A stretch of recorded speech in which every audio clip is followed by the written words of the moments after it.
جب حج کے لیے روانگی ہو تو سب سے پہلے لوگوں کو ملنا چاہیے.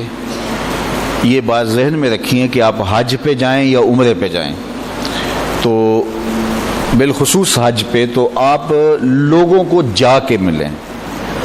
رشتہ دار ہیں، عزیز ہیں، دوست ہیں تو ان کو جا کے ملیں کہ بھئی میں حج پہ جا رہا ہوں اور ایک نئی زندگی میری شروع ہونے والی ہے، تو میری کوئی کوتاہی ہے تو آپ معاف کیجئے گا. اور جب کوئی حاجی واپس آئے تو پھر وہ جائے نا لوگ اسے ملنے آئیں. یعنی جب کوئی جا رہا ہو تو ہمارے عموماً یہ ہوتا ہے کہ اس وقت محفل کی جاتی ہے اور سارے رشتہ داروں کو گھر بلا لیا جاتا ہے. چلو شکرانے کی محفل، اس میں حرج نہیں ہے، لیکن حج پہ جانے والے کو خود جا کے ملنا چاہیے. اور آنے والا پھر جو ہے وہ ہمارے یہاں ہوتا ہے، جو آنے والا ہے وہ کھجوریں دینے کے لیے، پانی دینے کے لیے وہ گھر جا رہا ہوتا ہے.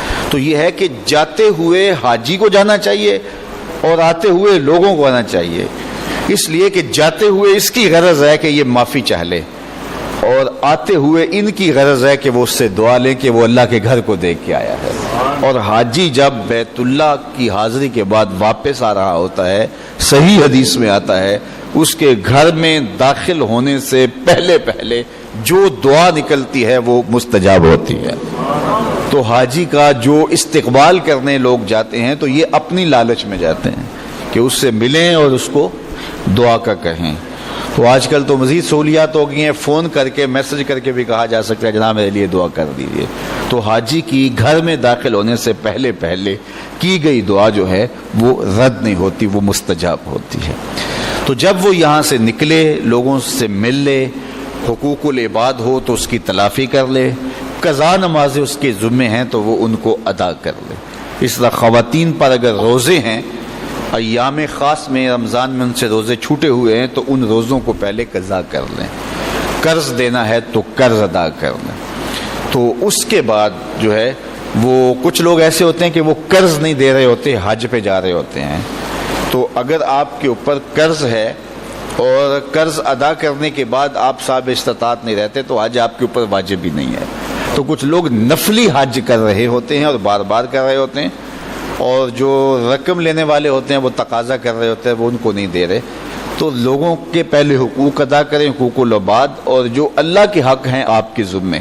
کچھ اللہ کے حق ایسے ہیں کہ اس سے آپ معافی مانگیں گے تو معافی ہے، اور کچھ ایسے حقوق ہیں کہ معافی بھی مانگنا ہوگی اور ساتھ ان حقوق کو ادا کرنا ہوگا. جس طرح نمازیں ہیں، قضا ہے، زکوٰۃ ہے آپ کے ذمے، آپ نے کئی سالوں کی زکوٰۃ نہیں دی تو وہ ادا کرنا پڑے گی.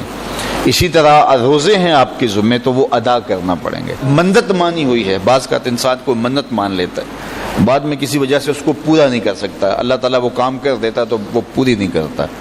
تو یہ بھی اللہ کا قرض ہے، اس کے ذمے اللہ کا قرض ہے. اس نے اللہ سے منت مانگی تھی، مالک میرا یہ کام کر دے، میں یہ کام کروں گا، میں یہ نیکی کروں گا، اتنے روزے رکھوں گا، اتنے نوافل پڑھوں گا، میں غریبوں کو کھانا کھلاؤں گا، میں مسجد بنوا دوں گا، میں یہ کروں گا. اس نے منت مانی تھی، اللہ نے جو ہے وہ اس کی منت کو پورا کر دیا.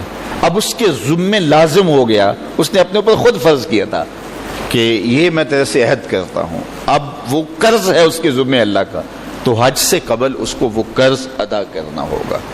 اس کے بعد پھر وہ حج کے لیے روانہ ہو. گھر کے ضروری اخراجات فراہم کرنے کے بعد وہ گھر سے جو ہے وہ رخصت ہو، اور میقات سے پہلے 2 دھلی ہوئی یا نئی چادروں سے احرام باندھ لے اور حج کی اس کے ساتھ ہی نیت کر لے.